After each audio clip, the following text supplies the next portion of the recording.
Alors, ce soir on va se retrouver pour une vidéo qui va être le début d'une série que je vais intituler le Café Club Dostoïevski. Parce que c'est un peu ma petite habitude quand je lis du Dostoïevski de fumer ma petite clope et boire mon petit café en même temps. Du coup je me suis dit que ça pourrait être sympa de partager ce moment avec vous et en même temps de partager du coup mes lectures. Donc on va commencer fort avec le Rêve d'un homme ridicule qui est littéralement mon livre préféré de tous les temps. C'est le premier livre que j'ai lu de Dostoïevski et ce livre m'a tellement marqué. Quand je l'ai terminé, je me suis allongée et j'ai regardé le plafond pendant 1 heure tellement c'était... je saurais même pas comment expliquer, c'était trop lunaire ce qui s'est passé en fait. Genre... Du coup, je vais un peu raconter l'histoire pour ceux qui la connaissent pas. C'est du coup l'histoire d'un personnage qui sait qu'il est ridicule, qui est considéré comme ridicule par tout le monde et par lui-même. Et du coup, ce personnage a un peu une attitude assez absurdiste, dans le sens où tout lui est égal. Pour lui, rien n'a vraiment de sens, la vie n'a pas de sens et il a pour projet de se tuer. Et pour lui, rien n'a de sens, mais il décide que le moment où les choses prendront un peu de sens pour lui, ce sera le moment pour lui de se tuer. Donc il se procure une arme et un soir, il est avec des amis qui se prennent un peu la tête sur un sujet qui pour lui est assez banal. Pour lui, ça n'a pas de sens en fait, encore une fois.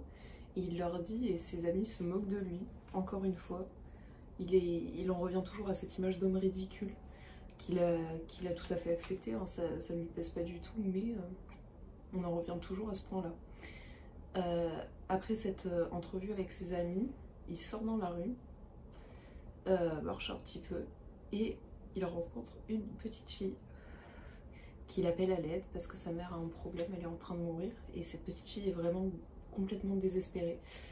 À ce moment-là, Dostoïevski voit une étoile dans le ciel et se dit c'est le moment pour moi de me tuer, c'est ce soir. Et justement l'arrivée de cette petite fille va un peu le chambouler dans la décision qu'il a prise et du coup il se sort comme il peut de cette situation, rentre chez lui, s'installe dans son fauteuil, prend son arme et trou noir. Et à partir de là commence un voyage onirique dans un monde, sur une terre en fait. Il est porté par une sorte d'être supérieur qui l'emmène sur cette terre justement qui est tout à fait semblable à la nôtre, mais à la seule différence que le peuple est heureux, mais dans bonheur pur et simple.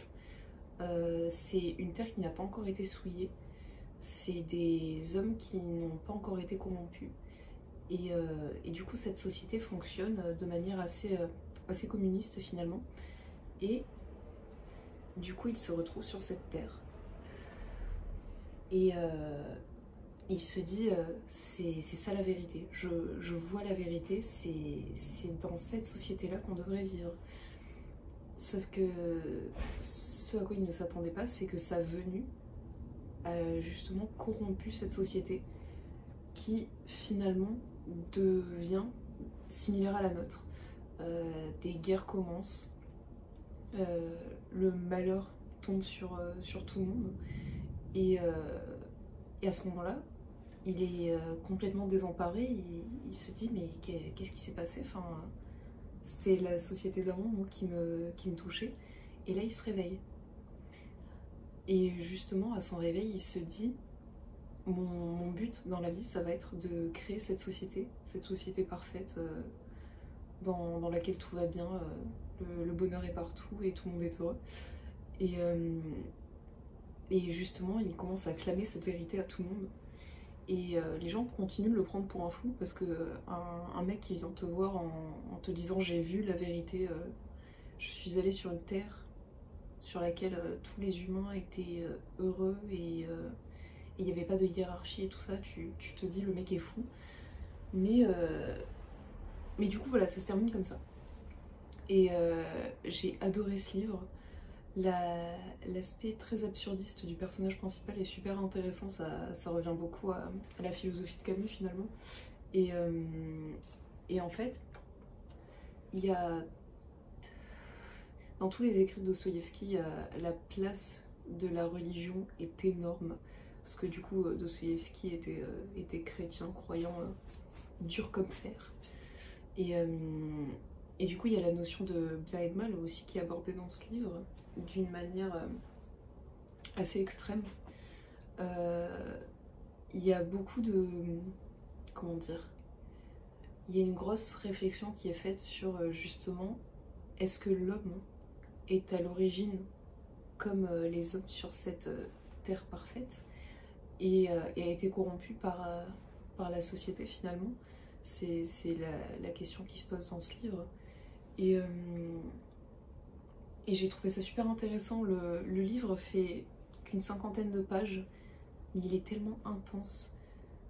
Tu le termines et tu as l'impression toi-même d'avoir vu la vérité.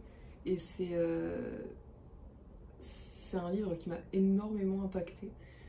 Et justement, tout cet aspect philosophique autour de ce livre, qui est du coup condensé en une 50aine de pages, tous les questionnements que ça apporte, c'est tellement fascinant.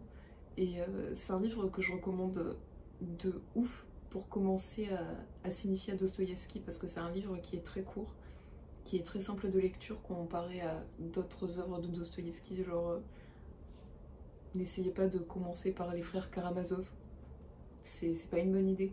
Ce